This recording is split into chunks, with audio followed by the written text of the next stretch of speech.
Teman Ibar Tanempar, kali ini Ibar Tanempar atau Kabar Tanimbar akan mengabarkan kisah sedih yang menyayat kalbu yang terjadi pada Rabu dan Kamis 9 dan 10 Oktober 2024 dari Pulau Fordata, pulau nan jauh dari Somlaki, ibu kota Kabupaten Kepulauan Tanimbar, tepatnya di Desa Aweyar Lama. Yohana Ambalangi, seorang bocah SD berusia 10 tahun, harus meregang nyawanya akibat sakit diare atau muntaber yang tidak bisa tertolong di Puskesmas Romean, Kecamatan Fordata.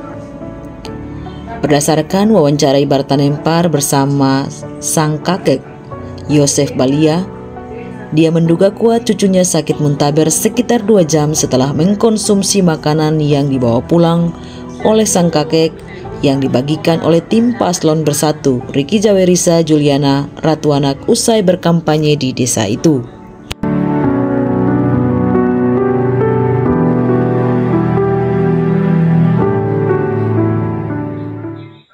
Dari awal itu tidak ada gejala untuk sakit. Mulai dari awal dia sehat, tetapi setelah kampanye dari dokter Yul dan dia punya calon hepatitis itu, saat itu selesai kampanye dibagi nasi bungkus. Setelah pembagian nasi bungkus, nah kita kan orang tua tidak mau makan di jalan-jalan, tapi kita bawa kasih ke kampung anak cucu. Nyatanya kita kasih ke kampung cucu, dia makan. Setelah dia makan, malam sudah ada gejala-gejala. Gejalanya itu mulai muntah, langsung berak. Jadi orang tua sangka bahwa itu muntah berak biasa. Habis muntah berak, panas tinggi. Mulai keadaan sakit itu dimulai menjalar sampai ke banyak orang. Tetapi lebih khusus kata orang cucunya, mulai dari saat itu kita bawa ke rumah sakit. Kata sangka bahwa di rumah itu sudah, padahal di rumah kata orang sampai atasnya panas tinggi. Tetapi kita bawa ke rumah sakit. Sampai di rumah sakit tidak diinfus lagi. Menurut dokter atau bidan itu dia kuat dari masalah. Kita kan panas, dia makin terus. Terakhir tadi baru diinfus. Baru diinfus itu setelah potong pilihan, dia punya keadaan sudah lain. Istilah Tanimbar itu, mengerti tak? Istilah Tanimbar itu melalui sadat. Mengerti tak? Melalui sadat itu, ya dia sudah mulai bakal ada mampu. Dan itu dari pihak medis tidak kenal, tetapi saya sebagai orang tua sudah tahu. Sebab terwaktu saat itu pakai nafas buatan dengan ambil selang paham gitu ada lupa.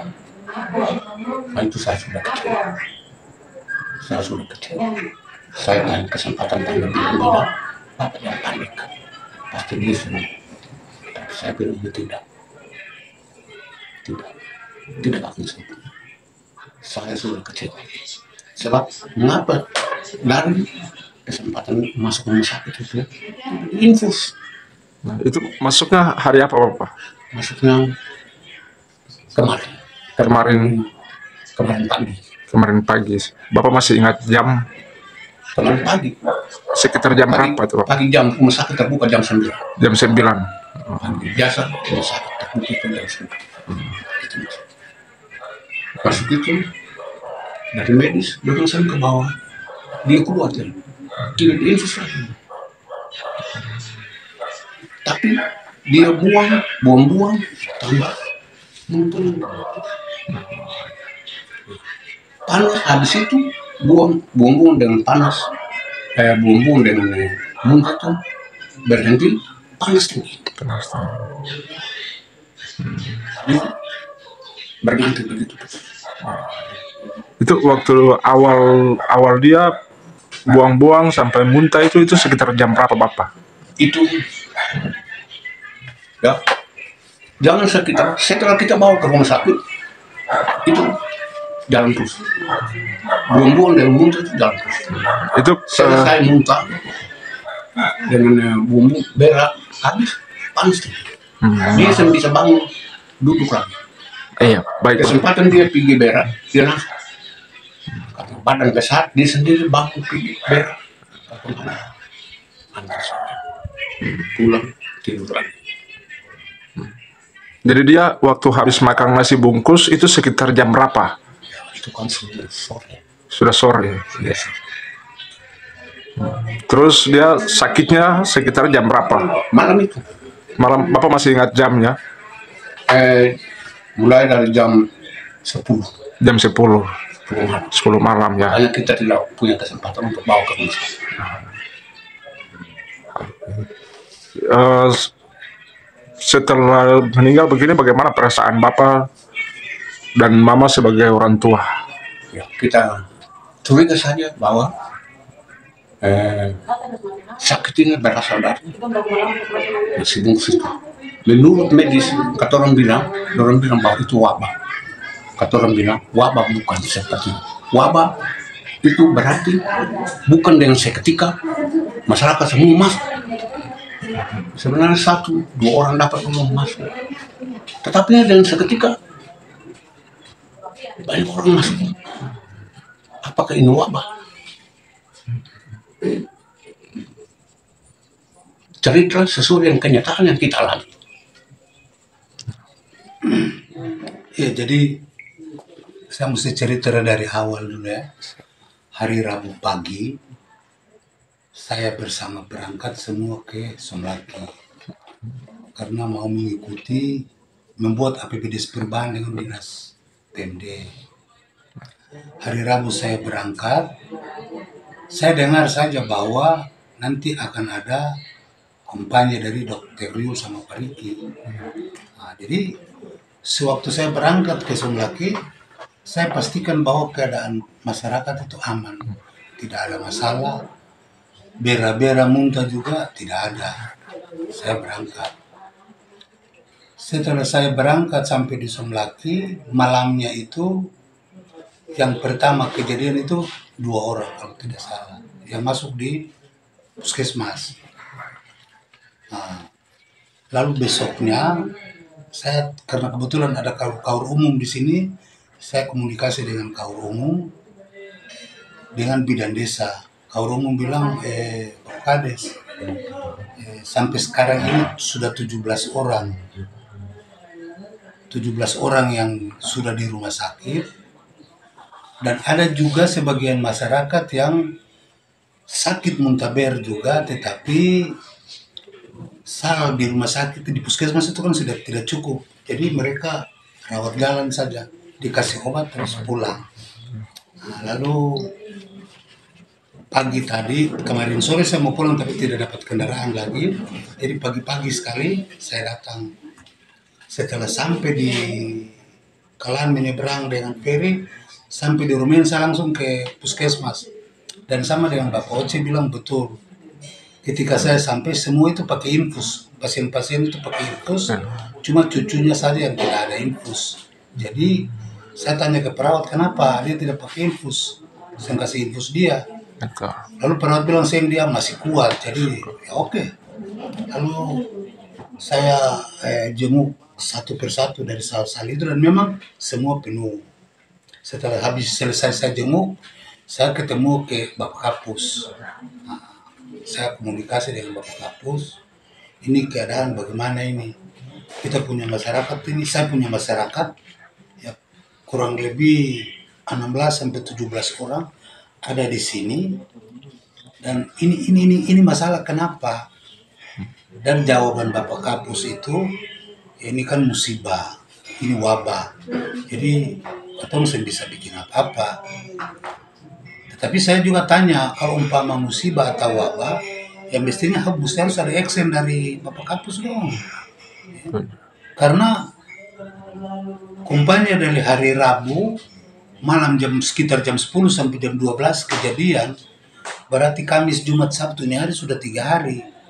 Ya, saya ini mah orang bodoh.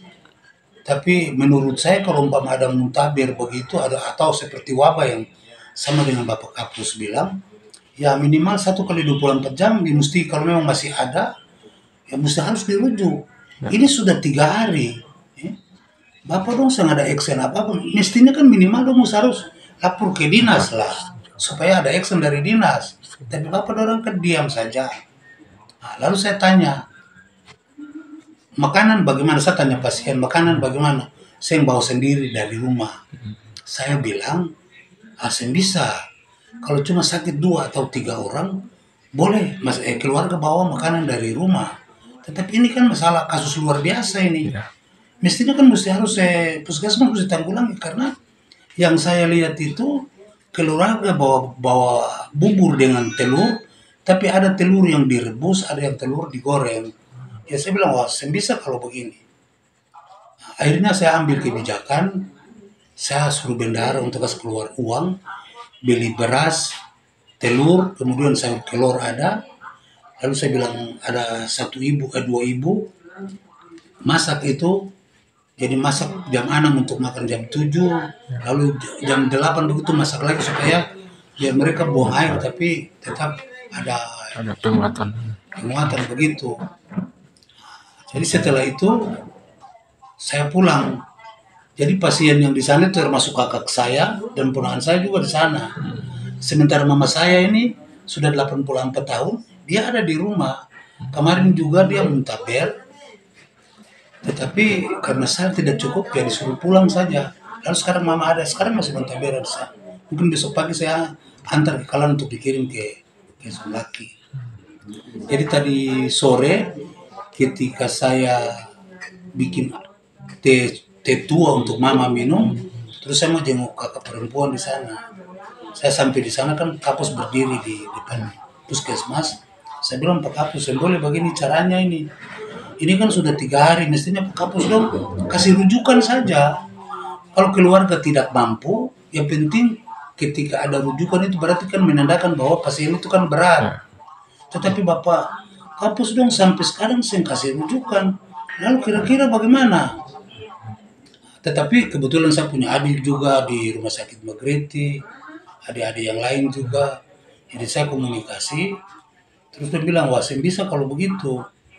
Tapi waktu itu adik ini belum meninggal, sekitar jam 8 itu adik belum meninggal. Nah, lalu ya Kapusnya sudah marah, Pak Kades yang tahu aturan. Katanya dia telepon sekdis, sekretaris dinas kesehatan. Pak Kades yang tahu aturan bilang, aturan di sini kan saya ada operasional untuk kasih makan pasien. Tapi saya bilang, oke, tidak ada operasional, tapi ini kan kasus luar biasa, ya? Bukan kasus biasa ini. Ada 17 pasien, 16 pasien di puskesmas. Kemudian saya punya warga juga ada di kampung yang sampai sekarang tidak dirawati dengan baik. Jadi mestinya kan harus ada laporan supaya ada, ya istilahnya ada, mungkin ketika masuk terus ada jalan keluar dari dinas atau bagaimana, karena ini kan sudah 3 hari.